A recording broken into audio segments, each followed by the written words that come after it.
ನಮಸ್ಕಾರ ವೀಕ್ಷಕರೇ, ನಾನು ನಿಮ್ಮ ಬೀನಾ ಚಂದ್ರು.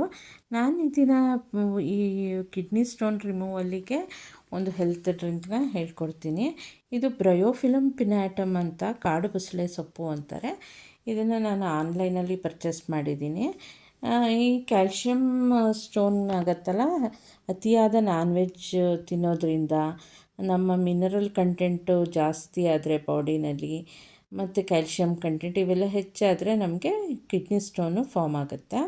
ಮತ್ತು ಯೂರಿನ್ನ ನಾವು ತುಂಬ ಕಂಟ್ರೋಲ್ ಮಾಡಿದ್ರೂ ಸಹ ಕಿಡ್ನಿ ಸ್ಟೋನ್ ಫಾರ್ಮ್ ಆಗುತ್ತೆ.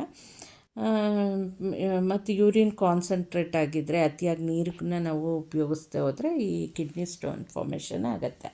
ಕಿಡ್ನಿ ಸ್ಟೋನಲ್ಲೇ ಕ್ಯಾಲ್ಶಿಯಮ್ ಸ್ಟೋನ್ ಆಗಿರ್ಬೋದು, ಯೂರಿಕ್ ಆ್ಯಸಿಡ್ ಸ್ಟೋನ್ ಆಗಿರ್ಬೋದು, ಸ್ಟ್ರುವೈಟ್ ಸ್ಟೋನ್ ಅಂದರೆ ಯೂರಿನ್ ಟ್ರ್ಯಾಕ್ಟ್ ಇನ್ಫೆಕ್ಷನಿಂದ ಆಗುವಂತಹ ಸ್ಟೋನ್ ಆಗಿರ್ಬೋದು, ಜೆನೆಟಿಕಲ್ ಡಿಸಾರ್ಡರ್ ಆಗಿ ಸಿಸ್ಟೈನ್ ಸ್ಟೋನ್ ಫಾರ್ಮ್ ಆಗಿರ್ಬೋದು. ಇದಕ್ಕೆಲ್ಲ ಇದು ಒಂದು ಹೋಮ್ ರೆಮಿಡಿ ಆಗಿರುತ್ತೆ.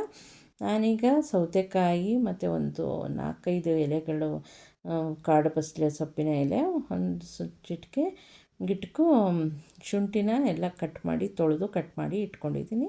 ಇದನ್ನು ಮಿಕ್ಸಿ ಜಾರಿಗೆ ಹಾಕಿ ಒಂದು ಸ್ವಲ್ಪ ನೀರು ಹಾಕಿ ಚೆನ್ನಾಗಿ ರುಬ್ಕೋಬೇಕು. ಇದನ್ನು ಪ್ರತಿದಿನ ಹಾಳು ಹೊಟ್ಟೆಯಲ್ಲಿ ಕುಡಿದ್ರೆ ನಮಗೆ ಕಿಡ್ನಿ ಸ್ಟೋನ್ ರಿಮೂವ್ ಆಗುತ್ತೆ. ತುಂಬ ಕ್ರಿಟಿಕಲ್ ಆಗಿದ್ದರೆ ನೀವು ಡಾಕ್ಟರ್ನ ಕನ್ಸಲ್ಟ್ ಮಾಡ್ಬೋದು.